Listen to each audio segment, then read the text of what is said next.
Each day of recovery is like writing a new page in your life. You wish it would go faster, but a true masterpiece takes time.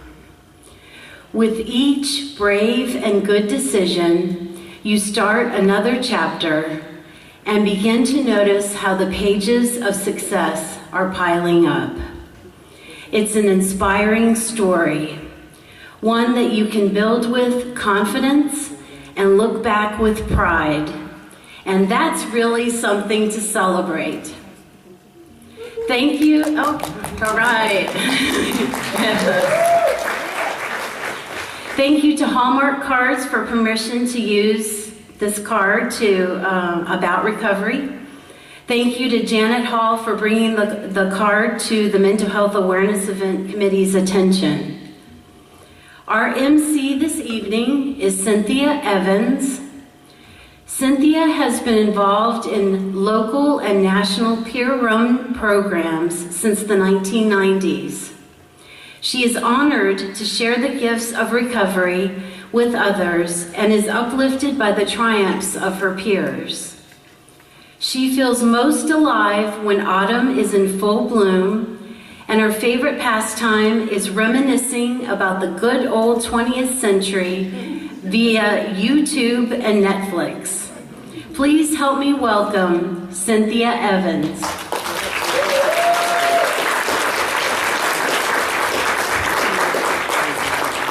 Thank you. Good evening, everybody. Good evening. All right, let's try that again. Good evening, everybody. Good evening. All right. Welcome to the 9th annual Prince William County Mental Health Awareness Event. I'm Cynthia Evans, and I am very happy to be emceeing this portion of the event. But before we get started, we have a few housekeeping items, okay? Raise your hand if you heard this one before. Please turn off your cell phones. Right, okay. And the restrooms are directly outside of this room. If you just go out the door and go straight, you'll run right into them. And lastly, please keep any of your personal belongings with you. During the time of this event, there have been some reports of people's purses, being taken over the last few weeks. But don't worry, you're safe in here. So as long as you are with your person here, you're fine, okay? Now, the purpose of this event is to bring together the mental health community with the community at large to educate and dispel myths about people with mental illness. This year's theme is Loving Life, Celebrating Recovery. And as we all know, recovery is a journey and not a destination. Do you agree? Yeah. Sometimes that speed limit changes on you, though, doesn't it? Okay. To celebrate mental health recovery awareness, the Mental Health Awareness Committee has assembled a panel to discuss their individual recovery journeys with a primary focus on depression and anxiety. Joining the panel is Dr. McLani, who is the CSB Medical Director. He's going to provide us with a brief review and overview of depression and anxiety. So why don't we go ahead and get started with our first panelist, Dr. McLani. He's currently serving as the Medical Director of Prince William Community Services, Prince William Community Services Board in Northern Virginia. He was previously Medical Director for New River Valley Community Mental Health in Blacksburg, Virginia. He's a board-certified psychiatrist through the American Board of Psychiatry and Neurology. He's also board-certified in addiction medicine through the American Board of Addiction Medicine. Welcome, Dr. McLani.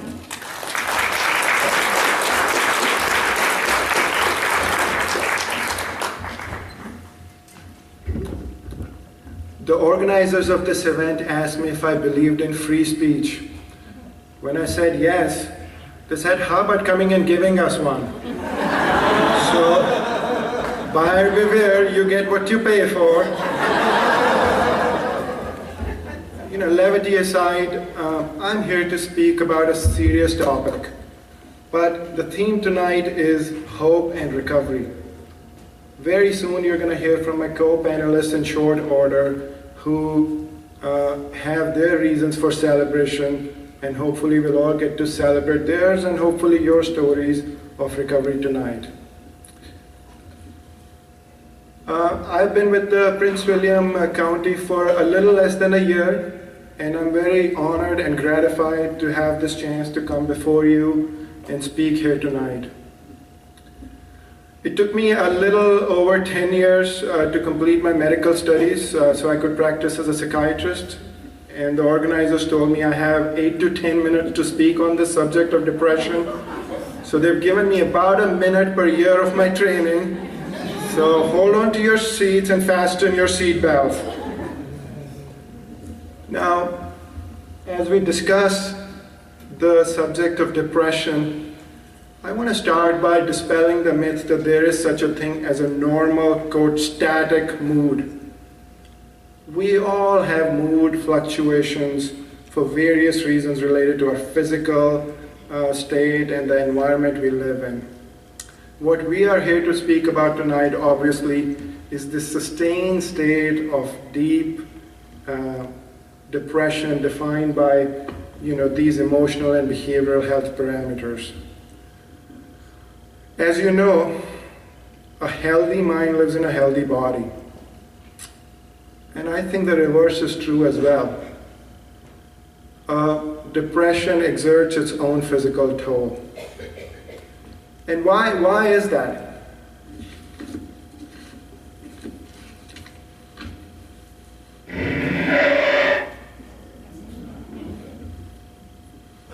I've been told this is my clicker. I have to do this every time when I want to. So if you see me do this, I don't have a tick.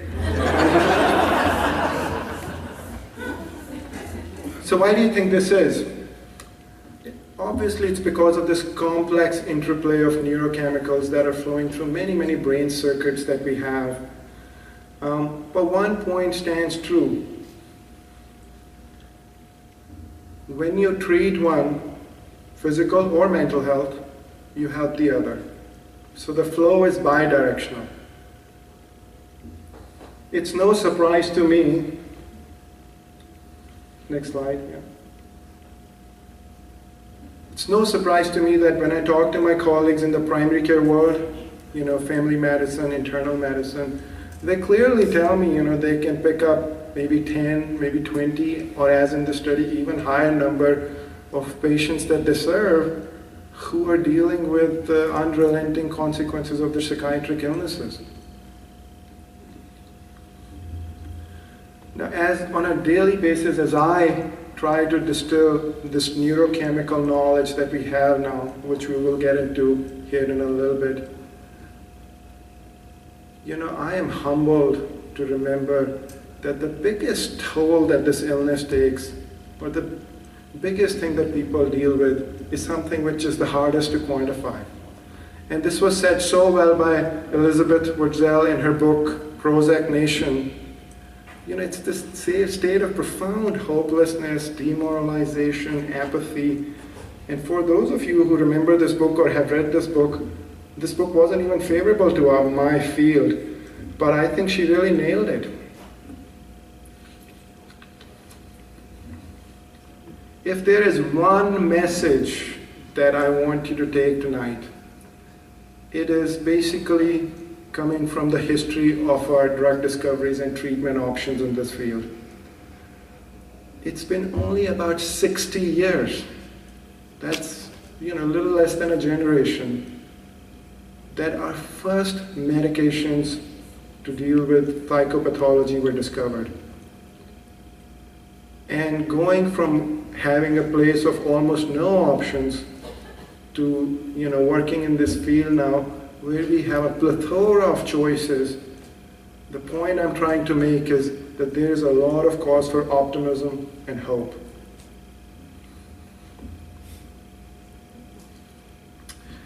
Now, this is easily borne out with the choices that we have. This is easily borne out in these, next slide,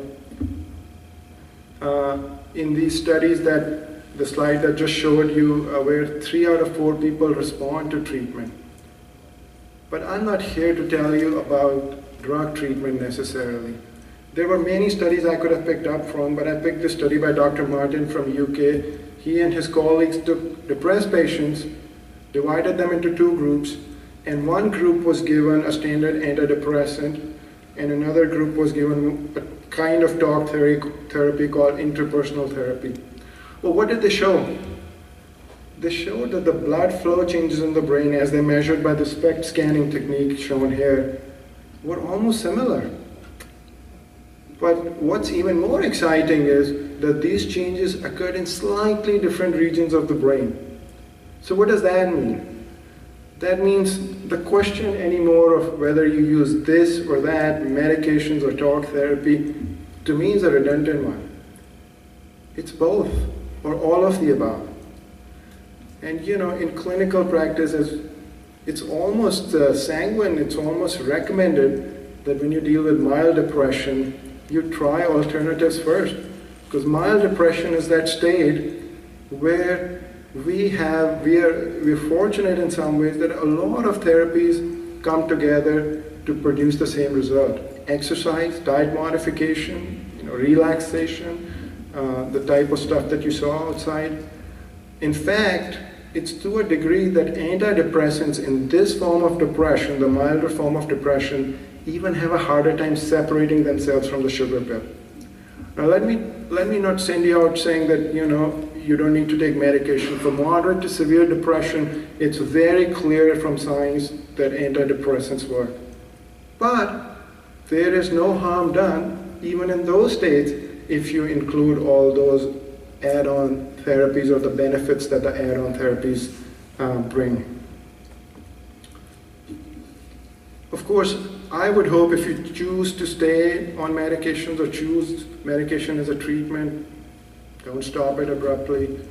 Always use judgment, talk to your health provider, because relapse happens. But importantly, if you use the above, recovery happens as well. One thing that has stayed true over time let me back up. As I look forward to the future, I have a lot of cause for optimism. When I was in medical school, we used to focus on 3 neurochemicals. When I came into residency, we had moved it up to 5. And who knows what's going to happen in the next 10 years.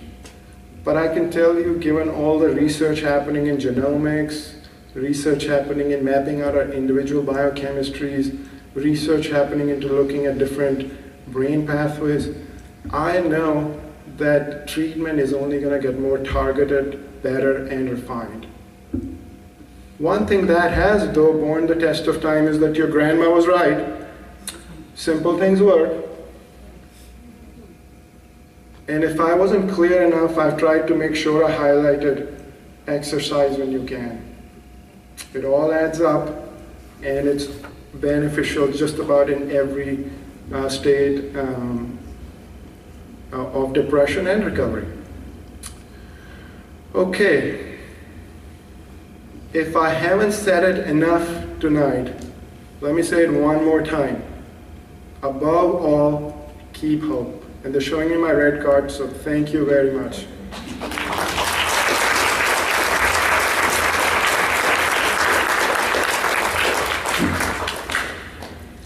Thank you, Doctor. Our next panelist is Robert Johnson. Robert is a veteran of the armed services and is a father of 2. He loves to dance and laugh and he likes to dance and laugh and trash talk while playing cards. Okay, we'll be talking after this, Robert. Robert is a fantastic role model and mentor for others working on mental health stability. Please help me welcome Robert.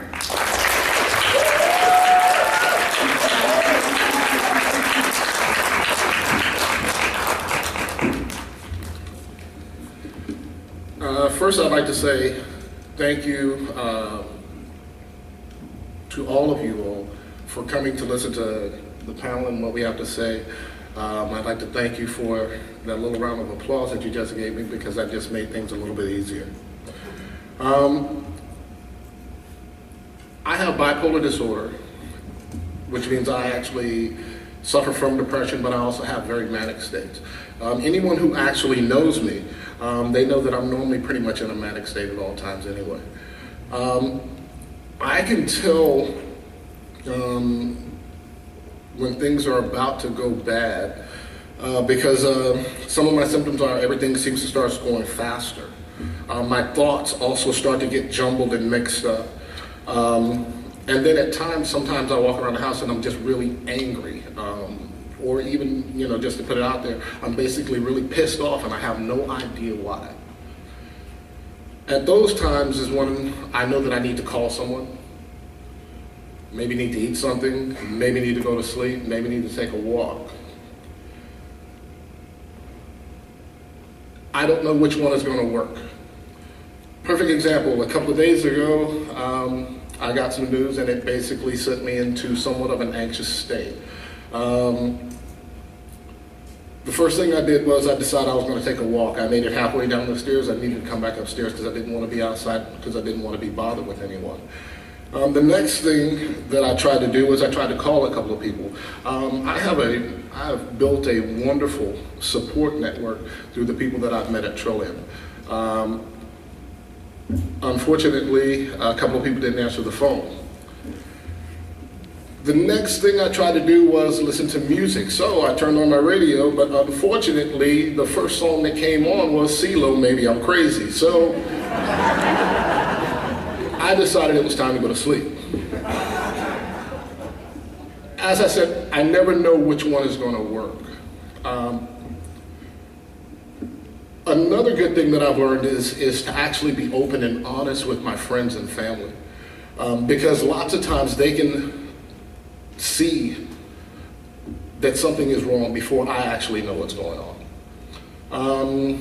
Kind of an example of that, we'll say as far as my NAMI pedestal, my NAMI support lady, Michelle, I got to talking real fast one day and just continuously and couldn't stop. And finally she looked at me and she smiled and said, "Robert, I don't care."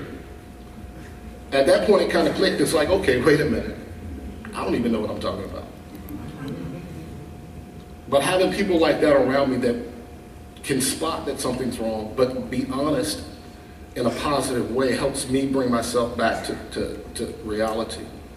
I've had several hospital visits. The last one being Northern Virginia Mental Institute. I was TDO there. For those who don't know, it's temporary detention order. I had been in a manic state for about 5 days. Finally, when they picked me up, they transferred me to Spotsylvania. Spotsylvania had my hearing, and the nice, wonderful magistrate said, you can either go to Northern Virginia on your own, voluntarily, for 5 days. And I asked him, I said, well, what if I don't want to go? He said, well, I'm going to send you there for 30 days. I took the 5 days. But being in and out of the hospital, I was so used to being able to mask my behavior and cover it up. I had learned the right things to say to the social workers. I learned the right things to say to the doctor in order to be able to escape and get out. The wonderful thing about Northern Virginia Mental Institute is there were 7 people, they call them your recovery team, that I didn't know were watching me. So I had the mask on when I talked to the social worker and the therapist. But when they were gone, I could relax and do whatever I did. Well, those 7 other people, they were watching me and they realized that I wasn't ready to be released. So upon my 5th day, when I decided I could celebrate and can't wait to get outside to go smoke a cigarette, they let me know, Mr. Johnson, you're not ready yet. At that point, I decided, well, you know what? I'm gonna show them. I decided to throw a tantrum because like a little kid, I figured that was gonna get me my way. I flipped over a table, yelled at them, and stormed off to my room. After about 15 minutes, it hit me. They're not letting me out. I ended up there for another 7 days, but those were, I'll say, some of the best 7 days of my life, because then I began to accept the fact that, hey, I have a mental illness, and it's not going to get better unless I actually start listening to people. And it's not going to get better unless I actually start staying on my medication. Upon being released from there, I had a little sheet with all these different drop-in places that I could go. The closest one to me, since I live in the Woodbridge area, was the Trillium Center. For 2 days, I tried to find the Trillium Center.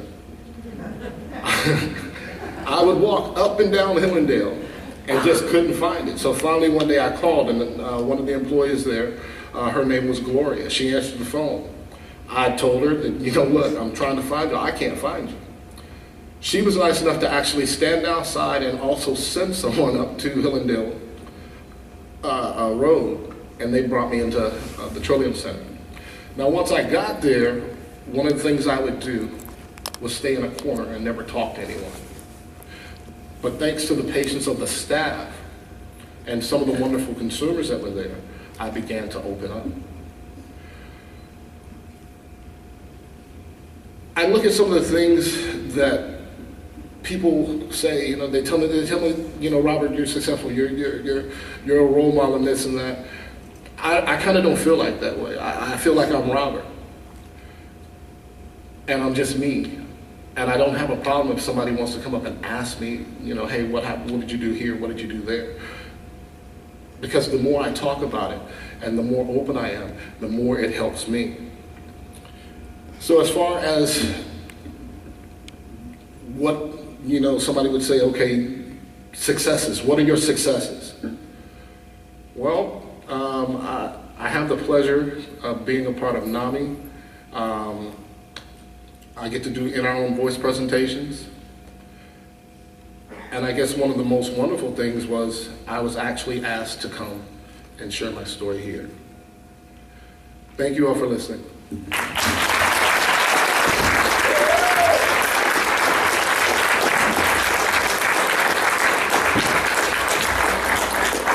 Thank you so much, Robert. Our third panelist is Tommy Zumbrunnen. Tommy is spiritual, an amazing listener, and has a very special empathy for others. He adores his two nephews and is ruled by his rambunctious Boston Terrier, because they tend to do that. He's an avid supporter of the Denver Broncos and the Baltimore Orioles, win or lose. So you're feeling pretty good right about now, aren't you? Yeah, okay. So, Tommy?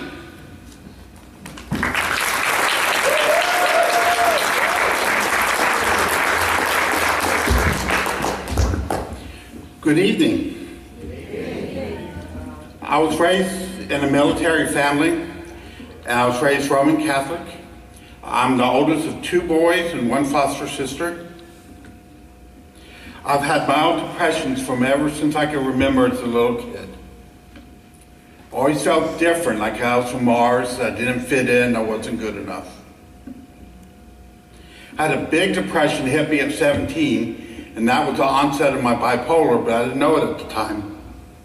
6 months of deep depressions and 6 months of little lighter depressions that still kicked my butt. My family didn't know what to do with me. They were clueless. I should have been in a psych ward, but they did what they knew. They sent me to the Catholic Church to see a nun who was a counselor. And she saved my life for 6 years, even though I wasn't on medication.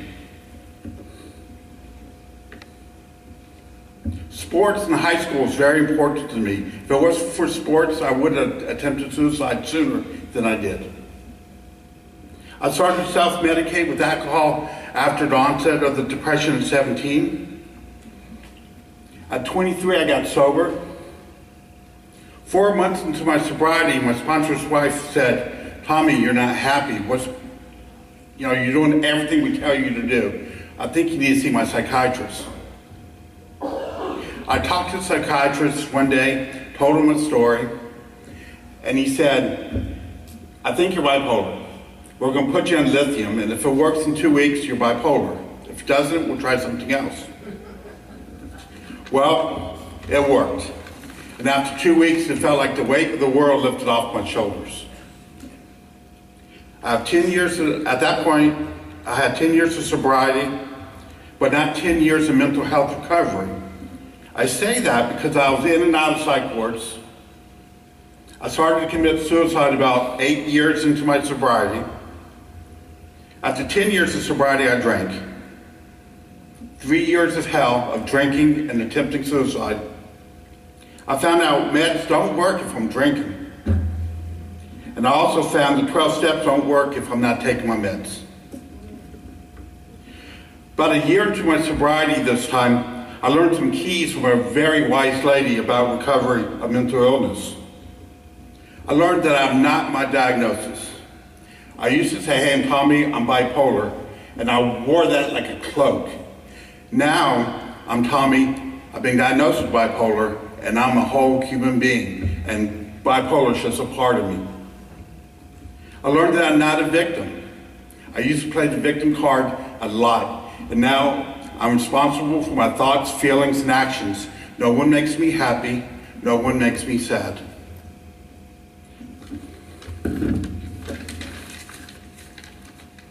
Oh, I also learned that I don't have to do everything my brain tells me to do. It got me in lots of trouble before. What works for my mental health recovery works for my recovery from alcoholism and vice versa. For my mental health recovery, I take my medicines as prescribed, and I talk to a counselor on a regular basis. Things for my sobriety that helps my mental health recovery are meditation, prayer, spirituality. I'm a good member and standing with the Bull Run Unitarian Universalists in Manassas. I learned about HALT, hungry, angry, lonely, tired. If I'm any one of those things, it affects my mental health recovery, it affects my sobriety. If I'm hungry, I need to eat. If I'm angry, I need to write something, talk to somebody, go for a walk, go to a meeting. If I'm lonely, I need to call my friends, hang out, go to a meeting. If I'm tired, I need to sleep. When all else fails, I've tried everything I know how to do and I still feel like crap. What works is helping another person. It gets me out of my head and it gets me going on the path to recovery again. I've read a lot of self-help books on recovery and a lot of spiritual books. And I recently, 2 months ago, added a personal trainer who kicks my butt twice a week for an hour. And in closing, I've not been in the hospital psych ward for over 13 years.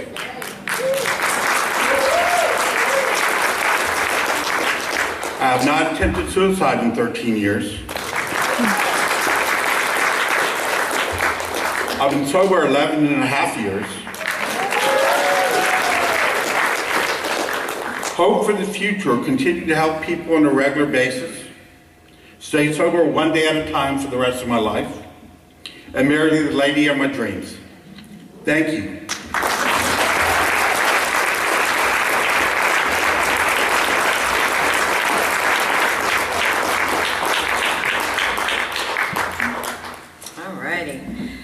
Well, there's a lot of inspiration up at this panel today, isn't there? Yeah. Okay. Our next panelist is Kevin Green.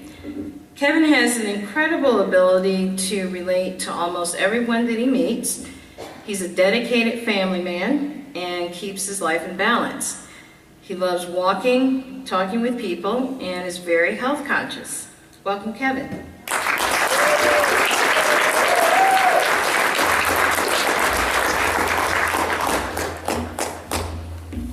Thank you. I'm here to speak about depression, and I call it the big black monster.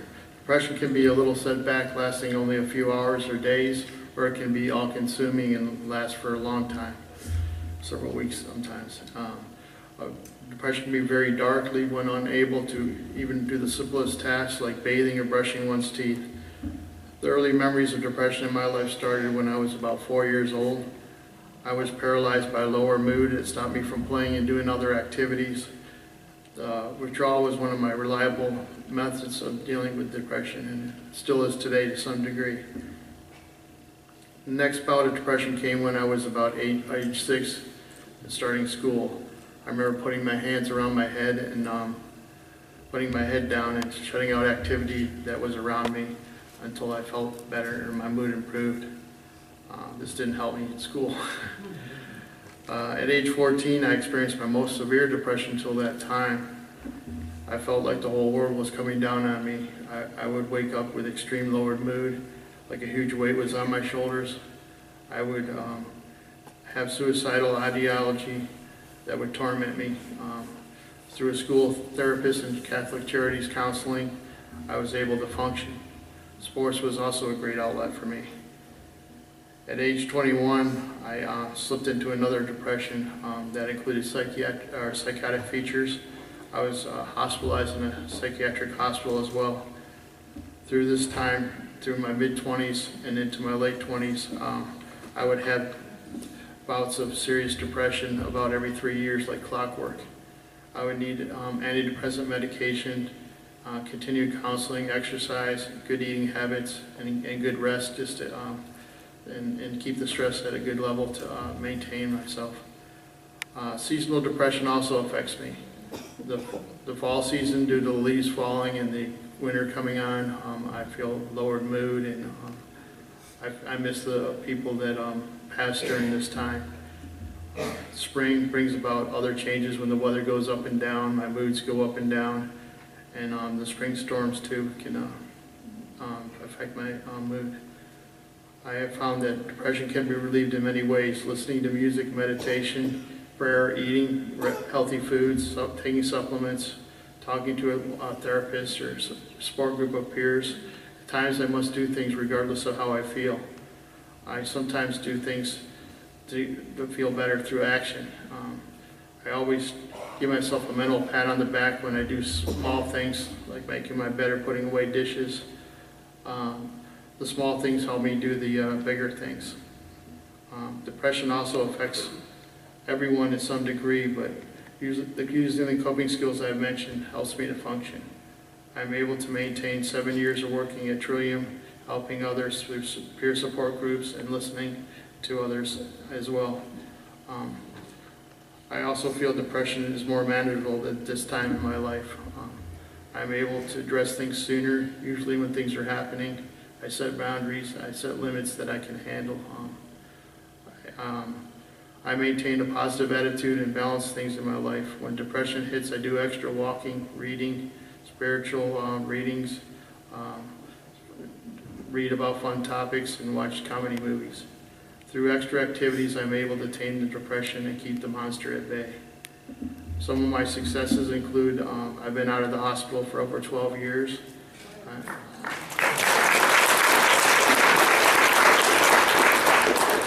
I've been married for over 20 years. I have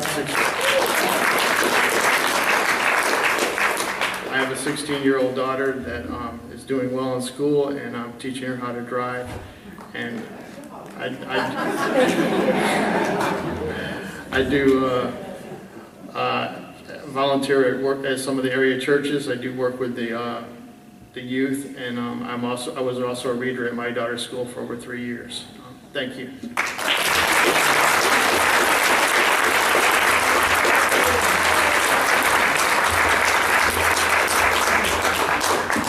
Thank you. I'm sorry, Kevin, I need to be real with you. Of all the accomplishments that you mentioned, that helping the daughter to drive thing, that's the one I'm most impressed with, okay? Okay. And our final panelist, of the evening is Lisbeth Shuck Talley. Lisbeth is a champion of mental health recovery and works as the Wellness and Recovery Manager for the Arlington County's Behavioral Healthcare Division. In 2012, she published a book entitled More Than Bipolar, a memoir of acceptance and hope. And if you'd like to purchase it, it's available on Amazon. Lisbeth.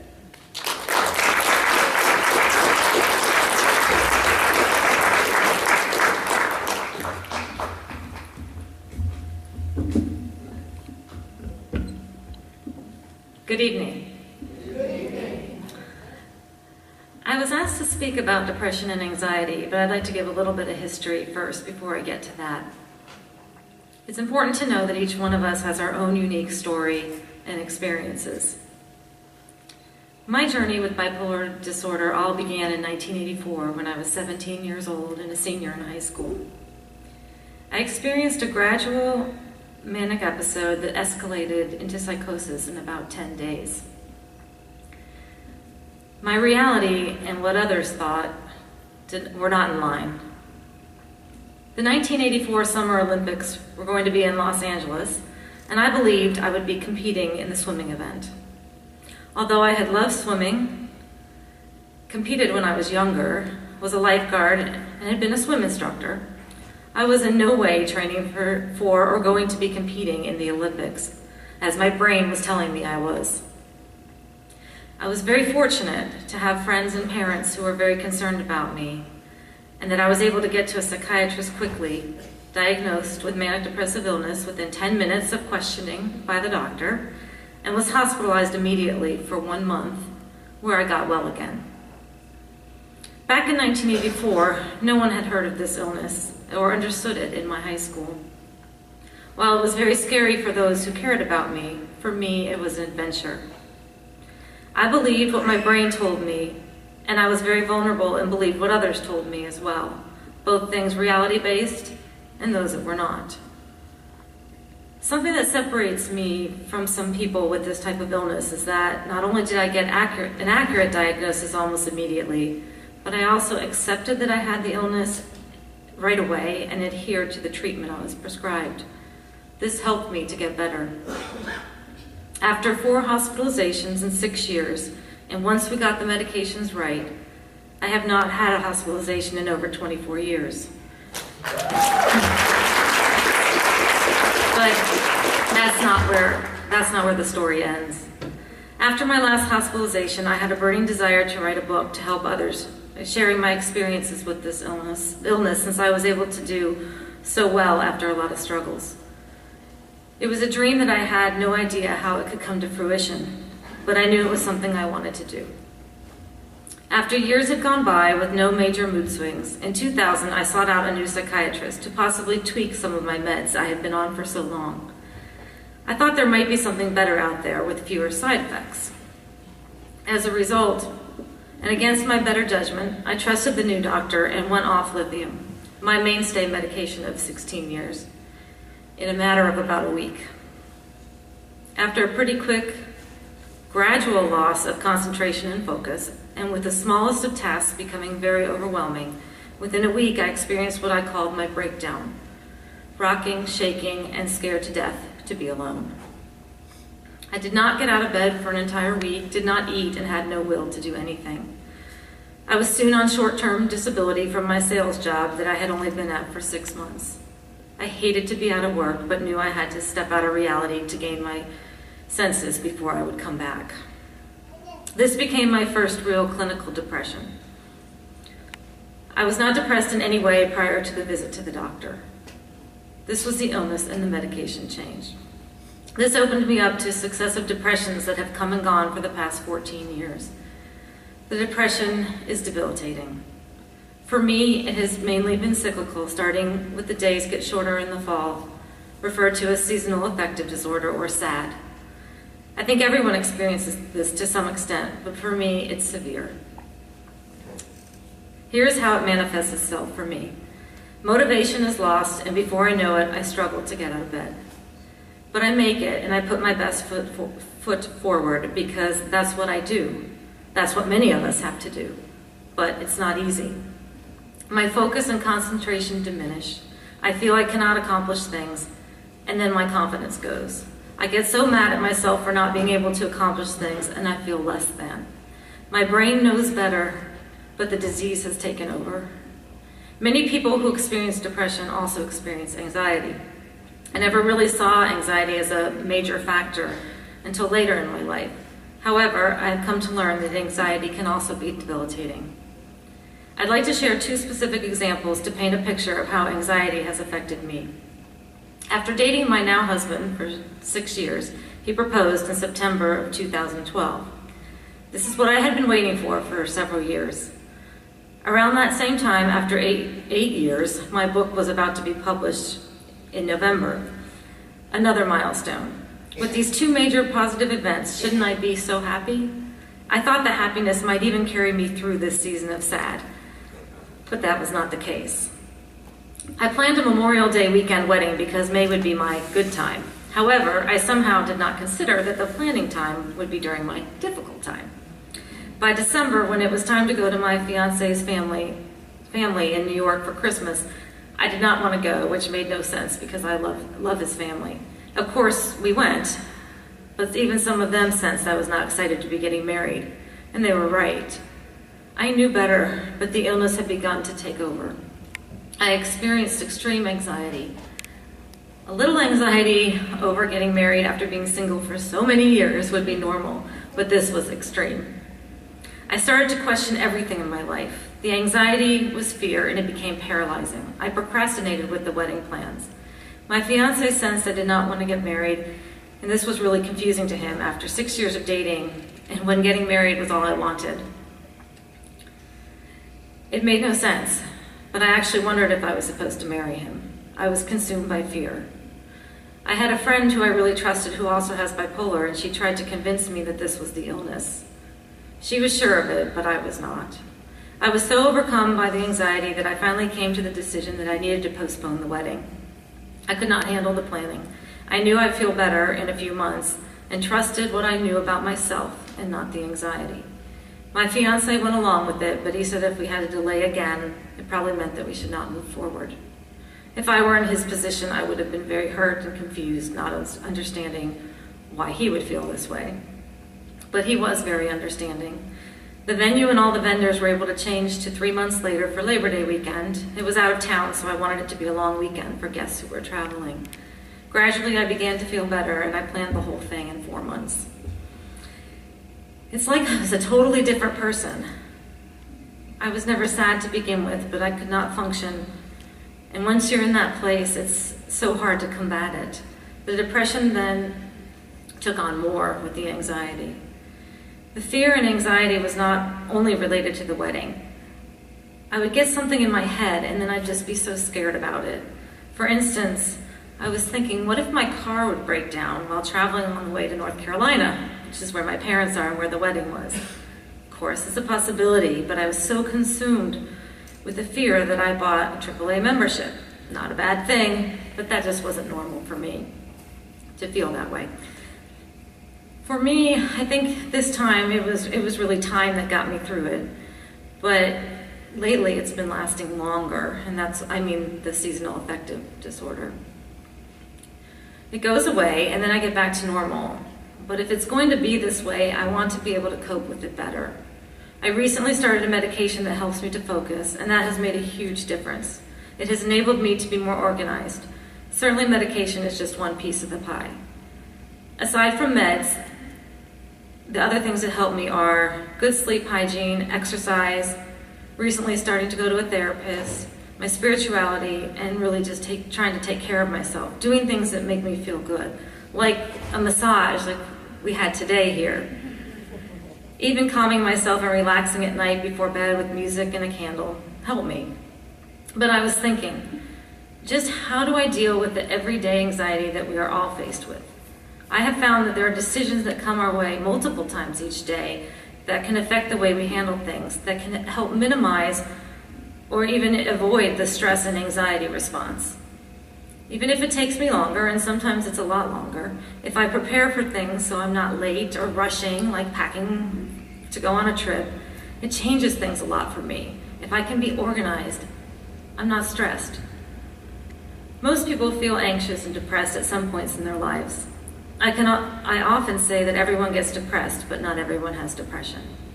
But when such feelings last for more than 2 weeks, and when the feelings interfere with daily activities such as taking care of family, spending time with friends, or going to work or school, it's likely a major depressive episode.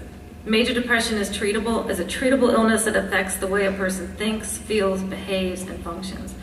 According to the National Institute of Mental Health, each year about 7% of United States adults experience major depressive disorder. The important thing to know is that there is hope and that we can live healthy, productive lives in the midst of what can be so difficult at times. And I think that is just so obvious with the gentlemen that have spoken before me. And I mean, life is really good. I mean, it's difficult too, but it is really good. So I thank you for your time. Oh,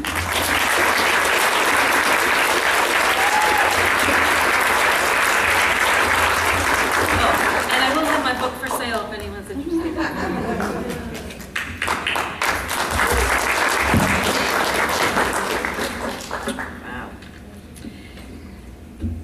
I have to say, when I first met the panelists and we were rehearsing for this, and I heard Lisbeth, I was very impressed with the fact that she had actually written a book. I've been in the process of writing a book since 1997 or something like that.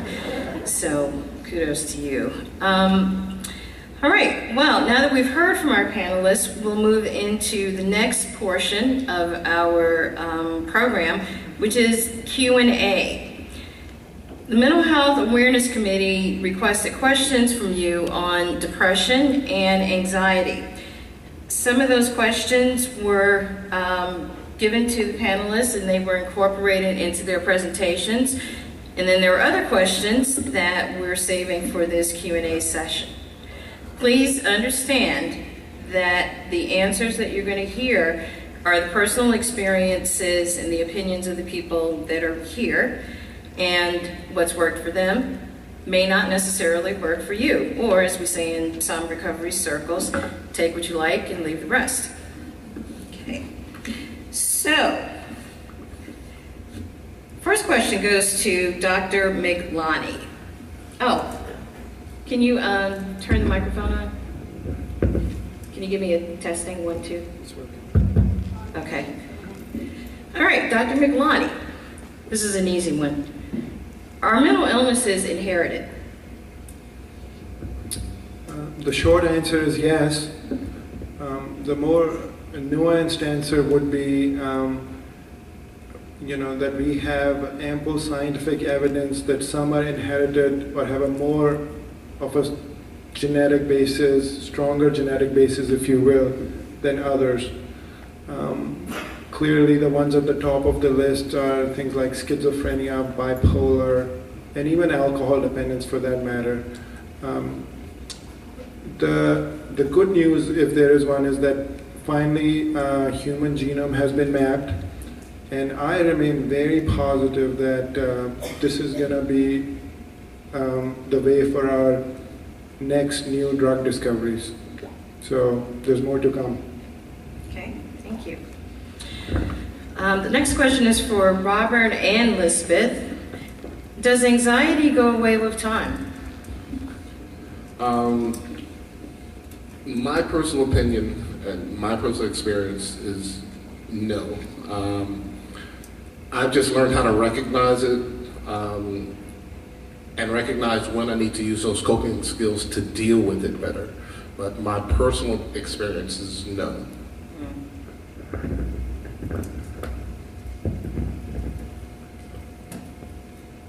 So I believe that, I think we know everybody experiences anxiety, so that's not going to go away. But as far as we're talking about it in regard to our illnesses, I think it's possible. I think a lot of it is what Robert is saying, is, in my experience too, is learning how to deal with it better. But maybe if we learn how to take care of ourselves the best that we can, and we can avoid the stressors, and that'll avoid the anxiety. So I'm not sure, but I'm thinking that it's possible. Okay, thank you. Next question is for Tommy.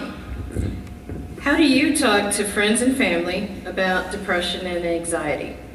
It's a trial and error basis. I have to realize who is emotionally available and who isn't. Most of my family is not emotionally available, so I've learned not to talk to them. I've developed a network of friends who are emotionally available, who are willing to listen to me and support me. Okay, thank you. Next one is for Kevin. How can we teach ourselves that we don't have to feel different or not stand out when we're in groups of people? And in general, how can we feel more at peace? I feel doing things like this, talking with others and sharing our stories, for me sharing my story helps me to dispel the myths that mental illness has, and that we can feel more comfortable by being ourselves and doing things that are outside of ourselves sometimes. Getting around other people, being in a peer support group is good, and or just getting out and walking in the mall if you're feeling a little down or something like that, and try to put a smile on your face. But you can do that, and I found that helps me. Okay. Dr. Miklani, another easy one for you. Do people recover from mental illness? The short answer is you can see my co-panelist, and I think the answer is yes. I think we covered some of that in my talk. Recovery is not linear. Often there are bumps in the road, but perseverance is the key. I would say perseverance and keeping hope are the key ingredients. So yes. Okay, thank you. Robert, what would you want your therapist to know or to do to help you during a time of heightened anxiety?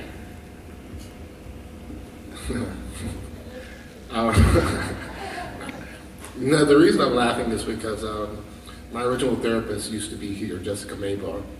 And the most beautiful thing about that was Jessica actually got to know me as a person. And there were several times that, we'll say I was kind of out there. And I was very upset and very anxious and very frustrated. But she knew me. So she knew if she just listened and was patient and actually talked to me as a person, I was going to be okay. She never down-talked me. She never told me how to feel. She never told me to use a certain coping skill. She led me in directions, but the main thing that I would want my therapist to know, I guess, is me. Because if she knows me, then she can communicate with me. Okay, thank you. Lisbeth, does anxiety keep you from enjoying life? Well, obviously, from what I shared, yes, it has, and it can.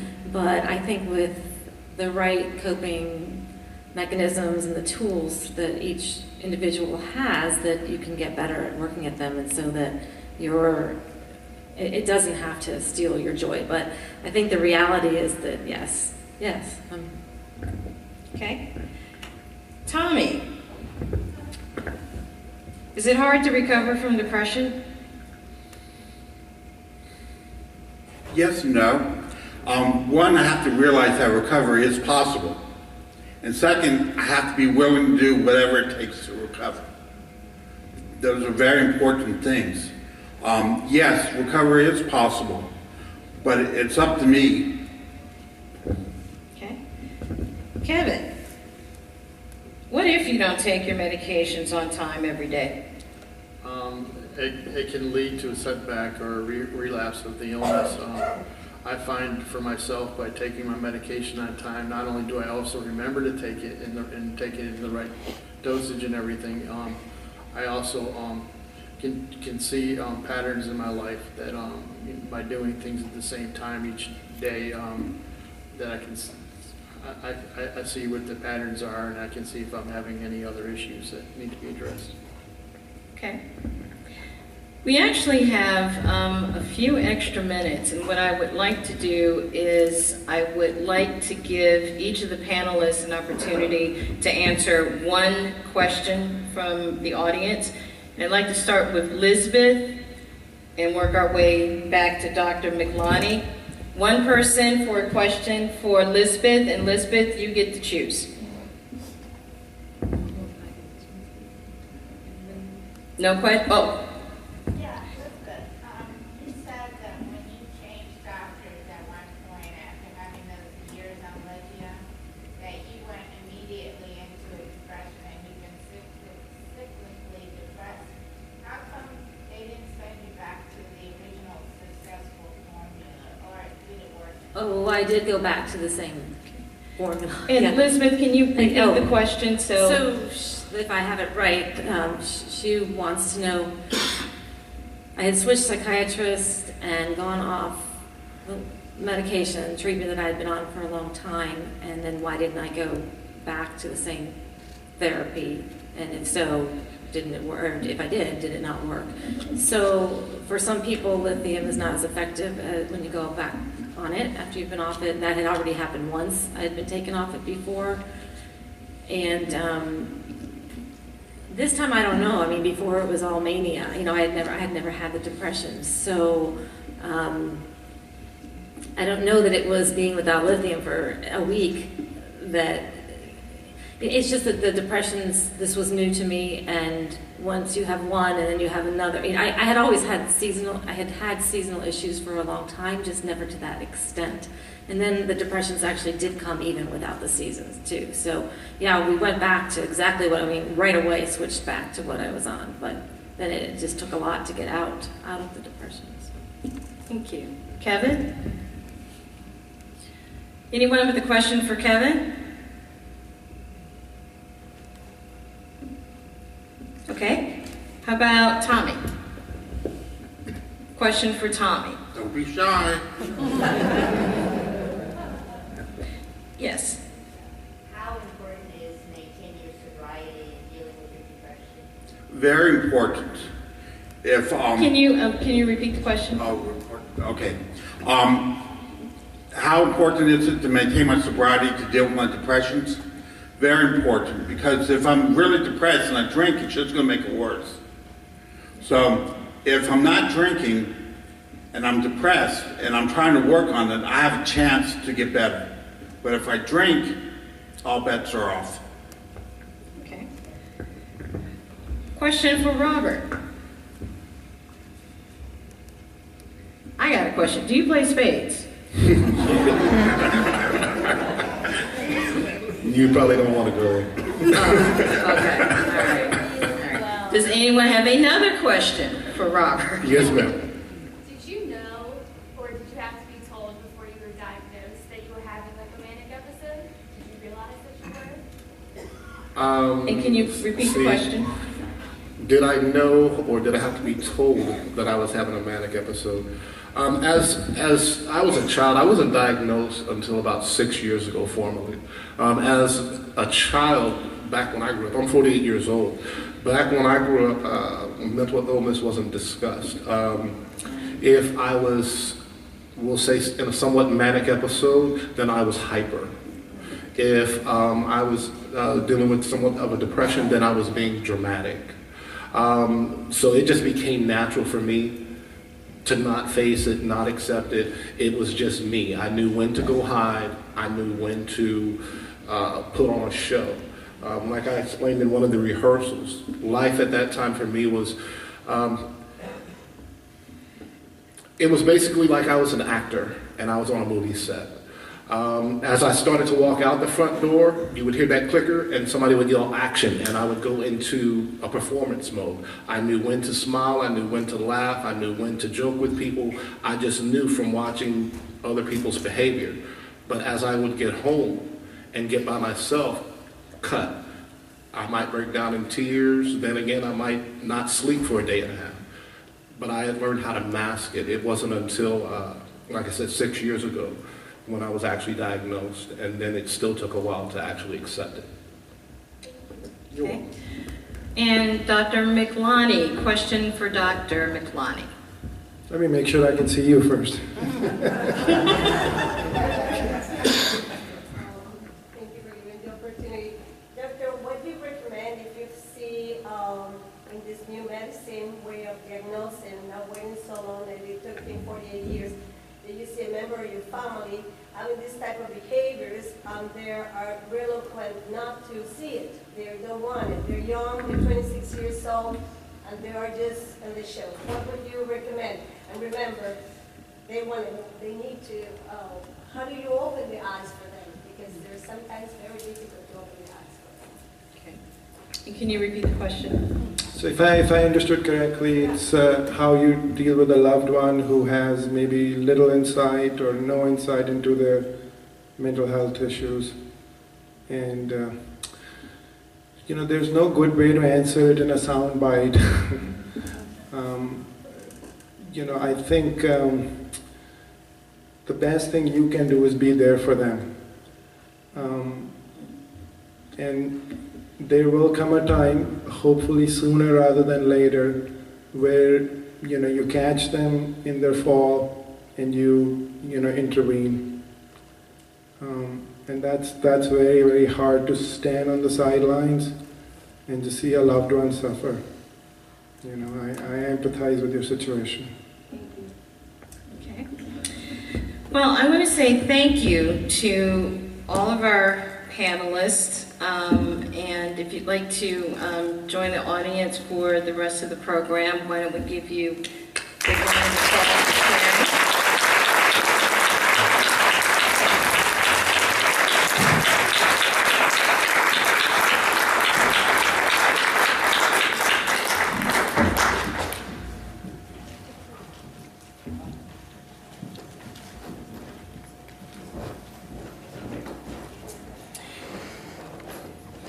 All right, and now we're coming to the final portion of this part of the program, the award presentation. The Voice of Recovery Award was established in 2011 in memory of Jenny Vaughn Bates. Jenny was a strong advocate, collaborator, and team member who was respectful to all and honest in her communications. This award recognizes a mental health consumer, provider, or organization who embodies these qualities.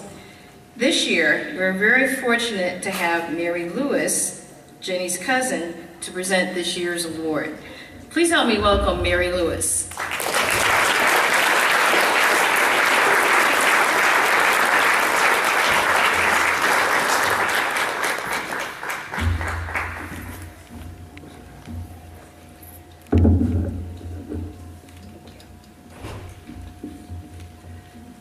As I thought about what I wanted to say tonight, I found myself thinking back to 2007 when we had a really large family gathering.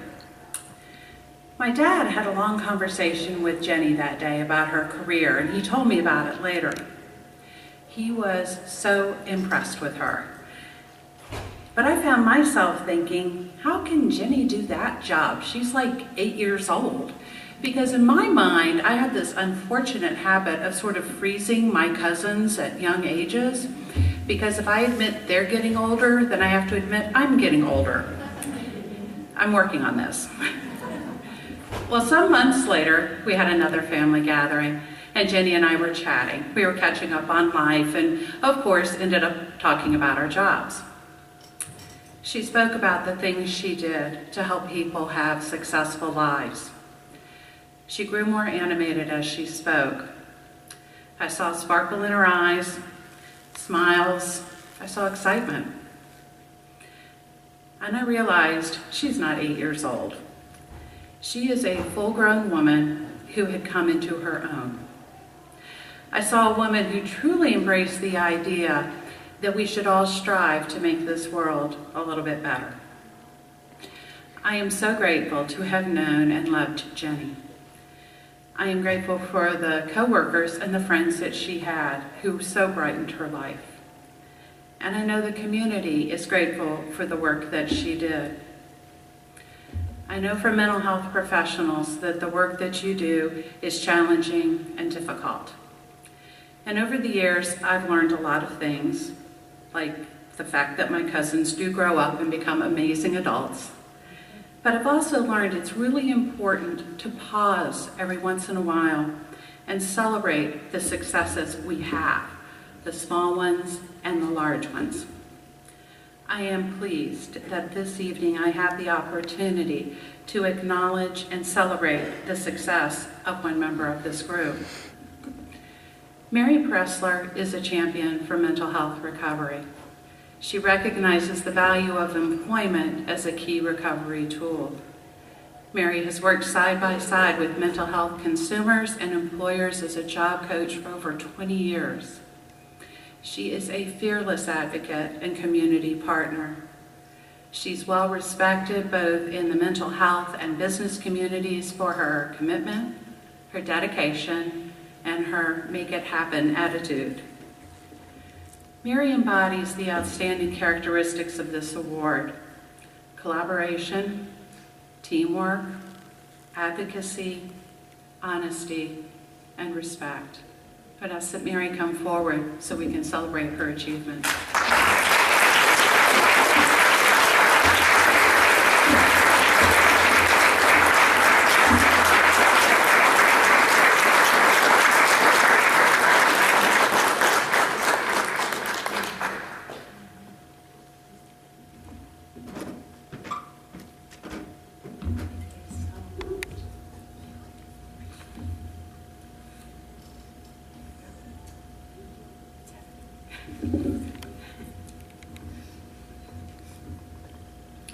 This is really special. I really want to thank the Mental Health Awareness Committee and Leanne who put my name in nomination for this award. It's an honor to be this year's recipient of the Voice of Recovery Award. It means so much since Jenny and I were co-workers at Supportive Employment, and accepting this award is like living a memory with her. I'm also mindful of the Supportive Employment staff I work with every day. I like to mention their names because we are a group that's very important to each other. Cheryl McDonald is our past supervisor. Ann Lane is our new one. Dave Jackson and Deborah Crum. And we work together very closely to be a team that works together for a successful employment of our clients, offering support and training. Excuse me. I have a great respect and admiration for all of you who are on the recovery journey, and I have learned so much, and I listen, and I really appreciate all of you. Thank you.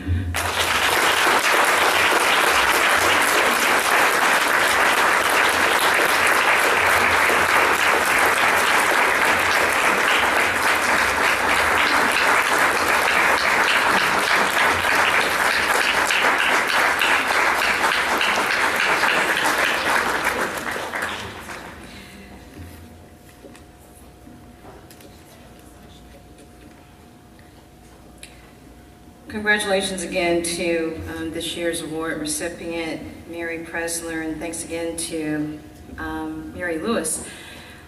I would just like to wrap up and say that this has been an honor.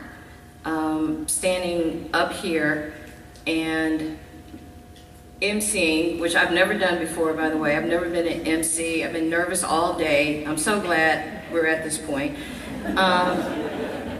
And I would just like to share with you that I'm reminded of a time in my life when my world was very dark and I was sick and tired of having depression and borderline personality and bouncing from place to place and not being wanted and not feeling loved, and had attempted to take my own life. And thank goodness that's something I failed at, because as a result of the things that I've experienced through having depression and borderline personality disorder and PTSD and ADHD, I have met some of the most incredible, talented, intelligent, artistic, loving people that I would not have ever crossed paths with. And if I say in all humility, I've been in a position where every once in a while I get to touch somebody else's life. So I want to say to each of you, first of all, thank you for joining us today. I hope that you find something here or found something here that gives you hope and inspiration. We invite you to continue celebrating with us by enjoying dinner and a cupcake from Wegmans. Now, you had to go to Wegmans to get the cupcake. The Wegmans brought the cupcakes here. When you walked in, you should have received a blue ticket, and you can use that to pick up your dinner. When you leave the auditorium, you're going to see committee members in green shirts. Where are the green shirt people? Any green shirt people in this room? Purple shirts. You changed the color of the shirts. Okay, can you purple shirt people please stand up? Okay. Follow them for the food, okay? They will lead you to the buffet lines. We hope that you enjoyed this year's programming. We thank you for coming, and we look forward to seeing everyone next year as well, because next year is going to be our 10th anniversary. Yay!